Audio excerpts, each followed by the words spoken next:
मेरी शादी को अभी 6 महीने ही गुजरे थे कि मेरे पति का देहांत हो गया। पति के मरने के बाद मैं 5 से 6 महीने ससुराल में ही रही और फिर मेरे माँ बाप मुझे लेने आ गए। लेकिन मैं उनके साथ नहीं गई क्योंकि मैं अपने माँ बाप पर बोझ नहीं बनना चाहती थी। मेरे पापा की हालत बहुत खराब थी। बड़ी मुश्किल से ही मेरी शादी हुई थी। मेरे ससुराल वाले अच्छे खासे अमीर आदमी थे। मेरी सास के 2 ही बेटे थे और एक बेटी थी।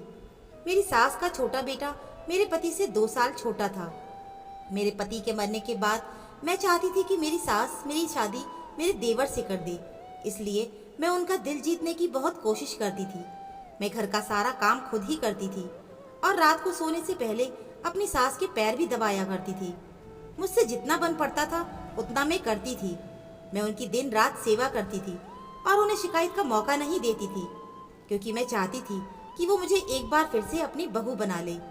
मेरी एक ही नंद थी जिनकी शादी बहुत अमीर घर में हुई थी। वो कभी कभी अपने मायके के घर आया करती थी, लेकिन वो ज़्यादातर अपने ससुराल में ही रहना पसंद करती थी। उनके घर में हमारे घर से ज़्यादा ऐशो आराम थे। मेरी ननद जब भी आती मैं उनकी बहुत खातिरदारी करती थी, उनके बच्चों का भी ख्याल रखती थी। इस बात से मेरी सास बहुत खुश होती थी। मेरी सास मुझे शादी के पहले से ही बहुत पसंद करती थी। मैं भी उनके साथ अच्छा व्यवहार करती थी और वो मुझे बहुत प्यार करती और ढेर सारा आशीर्वाद भी देती थी। कहती कि मैं हमेशा तुम्हारे साथ ही हूँ। वो यही कहती कि तुम मेरी बेटी की तरह हो। जिस तरह तुम मेरी सेवा करती हो, एक बेटी ही अपनी माँ की कर सकती है। मुझे किसी भी तरह से उनका दिल जीतना था क्योंकि मेरे घर में मेरी सास की ही चलती थी। अगर उन्हें किसी बात की बुरी लग जाती तो फिर उनका नाम भी नहीं लेती थी।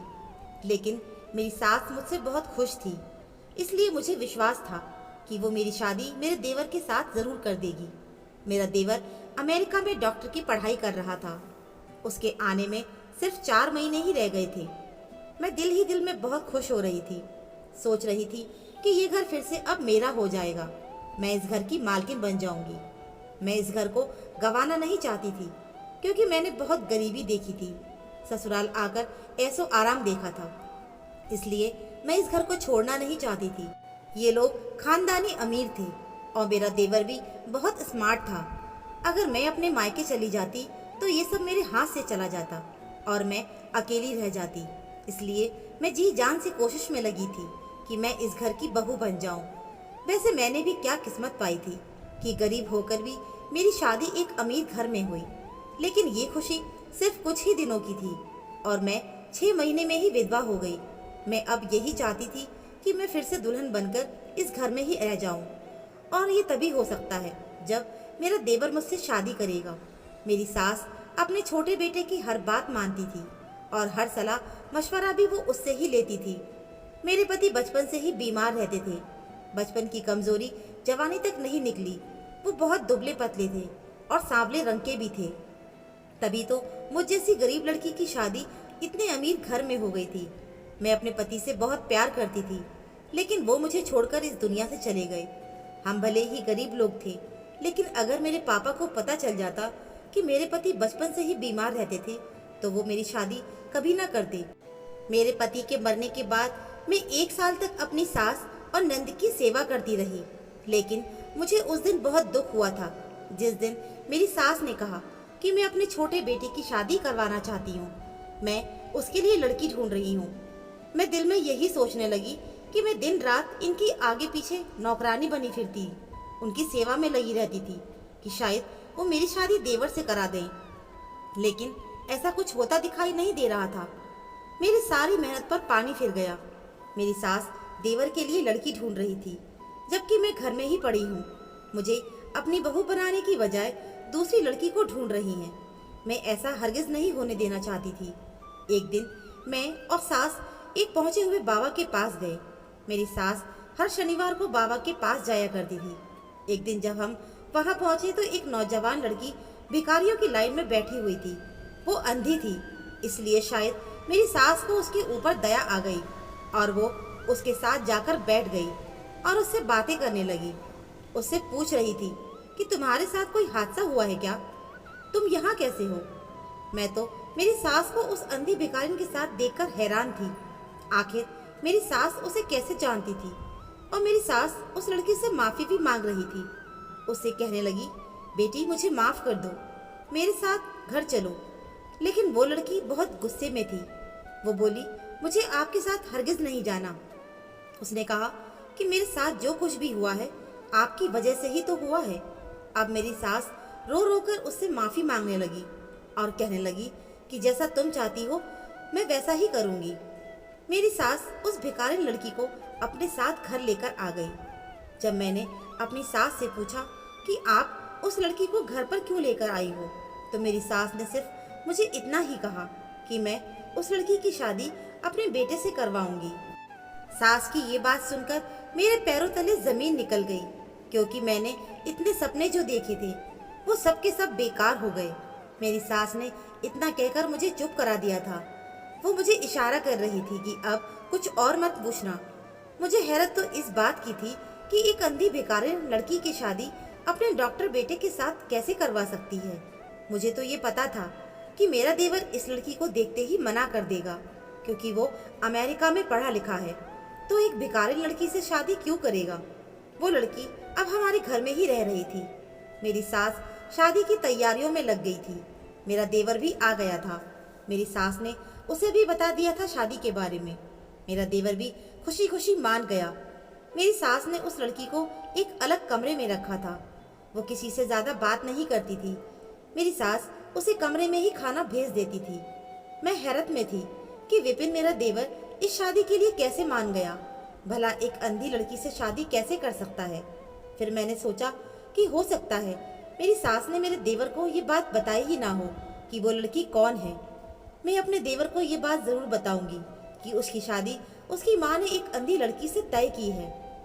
तब वो इस शादी से मना कर देंगे। एक दिन मुझे ये मौका मिला और मैं विपिन को भड़काने में कामयाब हो गई। मैंने अपने देवर से कहा कि आपकी माँ आपकी शादी एक अंधी लड़की से करा रही है। मेरी बात सुनकर मेरा देवर मुझे देखने लगा और कहने लगा, भाभी आप चिंता मत करो, मुझे मेरी माँ पर पूरा भरोसा है। जब शादी का समय आया तो मेरा देवर उस भिखारी लड़की को देखकर बहुत खुश हो गया, जैसे उसे कोई बहुत ज़्यादा खुशी मिल गई हो। वो बहुत ज़्यादा खुश था। ये सब जो हो रहा था उसे देखकर मेरी परेशानी बढ़ती ही जा रही थी। कोई तो बताए आखिर ये सब क्या हो रहा है। फिर मेरा देवर अपनी अंधी पत्नी का हाथ पकड़कर उसे कमरे में लेकर जाने लगा। मेरे सारे सपने टूटकर बिखर गए थे। मेरी सास ने मुझे कहा कि अब से मेरी देवरानी और उसके काम की जिम्मेदारी मेरे ऊपर रहेगी। मुझे ये बात बिल्कुल भी अच्छी नहीं लगी, क्योंकि पहले मैंने अपनी सास की सेवा की, अब वो देवरानी की नौकरानी बनने को बोल रही थी। मैंने अब फैसला कर लिया कि मैं उनसे बोलकर ही रहूंगी। कि फिर मैं उनके कमरे में चली गई। मैंने सास से पूछा कि आपने मेरे बारे में क्या सोचा है। आप मेरे पति की माँ थी, इसलिए मैंने जी जान से आपकी सेवा की, और अब आप अंधी की सेवा करने को कह रही हैं। ये मुझसे नहीं हो पाएगा। अब मेरी सास मुझे बिल्कुल भी अच्छी नहीं लग रही थी। मेरी सास ने कहा कि आकर मेरे पास बैठो, मैं बताती हूँ ये अंधी लड़की कौन है। मेरा दिल नहीं कर रहा था कि मैं उनके पास जाऊं। मेरा दिल यही कर रहा था कि मैं इस घर को छोड़कर चली जाऊं, क्योंकि मैं अपने मकसद में नाकाम हो गई थी। मेरी सास ने कहा कि ये बात तब की है जब विपिन अमेरिका नहीं गया था। ये लड़की हमारे मोहल्ले में ही रहती थी। इस लड़की का नाम मधु है। विपिन मधु को पसंद करता था और मधु भी उसे पसंद करती थी। कई बार विपिन ने कहा कि मेरा रिश्ता लेकर मधु के घर जाओ और मेरी शादी मधु से करा दो। ये लोग बहुत गरीब थे, इसलिए मुझे ये रिश्ता पसंद नहीं था, क्योंकि मैं विपिन का रिश्ता एक अमीर खानदान में करना चाहती थी जो हमारी टक्कर के हों। लेकिन विपिन ने मुझे समझाया कि इंसान की खुशियों के आगे पैसे का कोई मोल नहीं होता है। मैं मधु के घर चली गई और उसके माँ बाप को धमकी दी कि वो अपनी बेटी से कहें कि मेरे बेटे से दूर रहे, वरना अच्छा नहीं होगा। मैंने सीधा उनसे कहा कि आप लोगों ने अपनी बेटी को सिखाया है कि मेरे बेटे को फंसा ले, क्योंकि हम लोग बहुत अमीर हैं, तो एक अमीर घर की बहू बन जाए और तुम लोगों के मजे हो जाएं। लेकिन उसकी माँ रो रो कर कहने लगी कि हम लोग गरीब जरूर हैं, लेकिन इज्जतदार हैं। अगर आप यहाँ तमाशा करेंगी तो हमारी क्या इज्जत रह जाएगी, इसलिए आपसे विनती है कि आप यहाँ से चली जाएं। उस औरत ने कहा कि मैं अपनी बेटी को उनके बेटे से नहीं मिलने दूंगी, आप निश्चिंत होकर जाओ। जब मैं बात करके उनके घर से बाहर निकली तो उनके घर के बाहर बहुत लोग इकट्ठा थे। लोगों को तमाशे के बारे में पता चल गया था। मैं घर आ गई तो विपिन मुझसे बिल्कुल भी बात नहीं कर रहा था। मैंने उसे खाना खाने को भी कहा, लेकिन उसने खाना खाने से मना कर दिया था। विपिन की ये बेरुखी मुझे बिल्कुल भी सहन नहीं हो रही थी।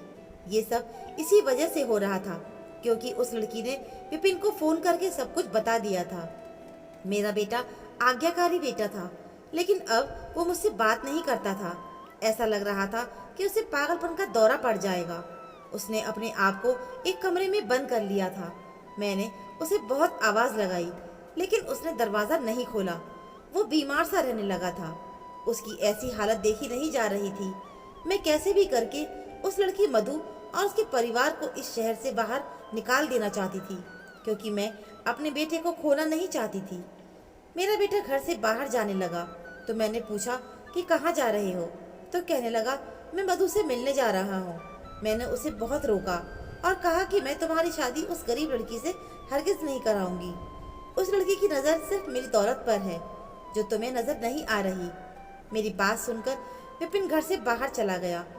कुछ देर के बाद जब वो वापस आया तो चिल्लाकर रो रहा था और अपने कमरे में चला गया और वहां पर रखी हर चीज को तोड़ने फोड़ने लगा।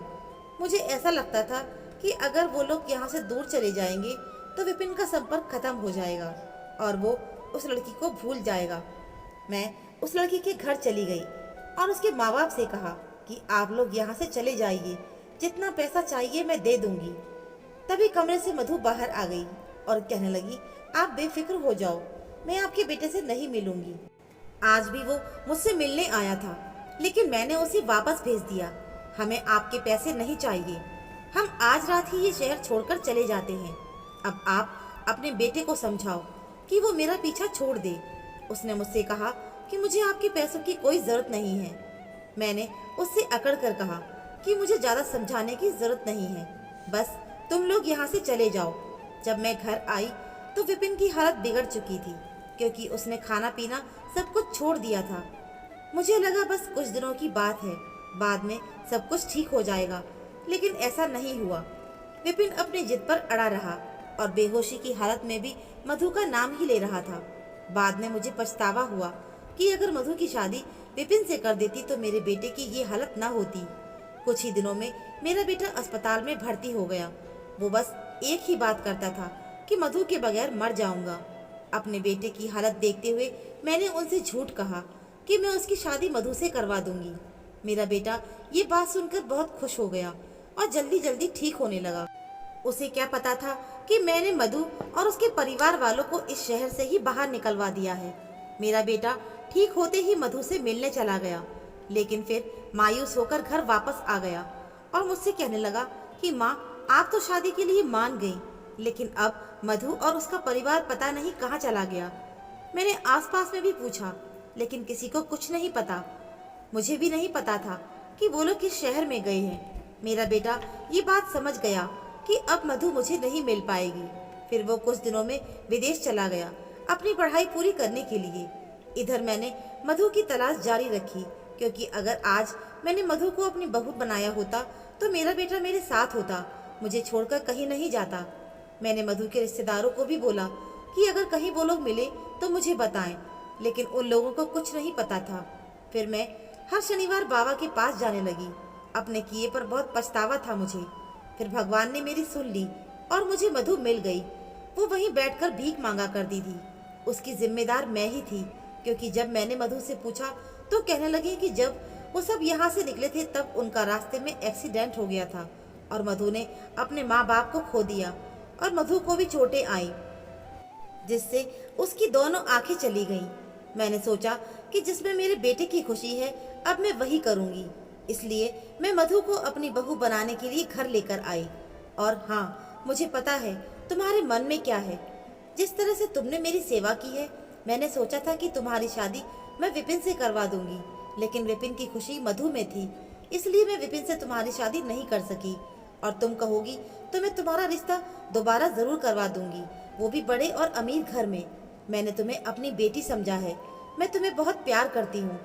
माँ जी की बात सुनकर मुझे मधु के लिए बहुत दुख हुआ और खुशी इस बात की थी कि मेरी सास मुझ जैसी गरीब लड़की के बारे में इतना सोचती है, वरना वो अब तक मुझे मेरे मायके भेज चुकी होती।